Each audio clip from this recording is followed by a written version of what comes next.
நிறைவானது வரும்போது குறைவானது ஒழிந்து போகும். என் லைஃப்பில் எல்லாமே நல்லா இருக்குது, ஆனால் இந்த ஒரு குறை மட்டும் இருக்குது. இந்த ஒரு பழக்கம் மட்டும் எனக்கு ஒரு குறையாக இருக்குது. இந்த ஒரு அடிக்ஷன் மட்டும் எனக்கு குறையாக இருக்குது. இந்த ஒரு ரிலேஷன்ஷிப் மட்டும் எனக்கு குறையாக இருக்குது. அந்த குறையை நானும் எப்படியாவது என் லைஃப்லேருந்து தூக்கி போட்டுடலான்னு பார்க்குறேன், ஆனால் முடியலை அப்படின்னு நினச்சிட்ருக்கிறீங்களா? உங்களுக்கு தான் இந்த வசனம்.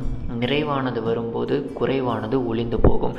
எல்லாவற்றிலையும் நிறைவான பாவம் அறியாத உங்களுக்காகவும் எனக்காகவும் அந்த சிலுவையில் மரித்த இயேசுவானவர் உங்களுக்குள்ள முழுசாக வந்து நிரப்பும் போது உங்களுக்குள்ளே இருக்க இந்த எல்லா குறையும் மறைஞ்சு போயிடும், காணாமல் போயிடும்.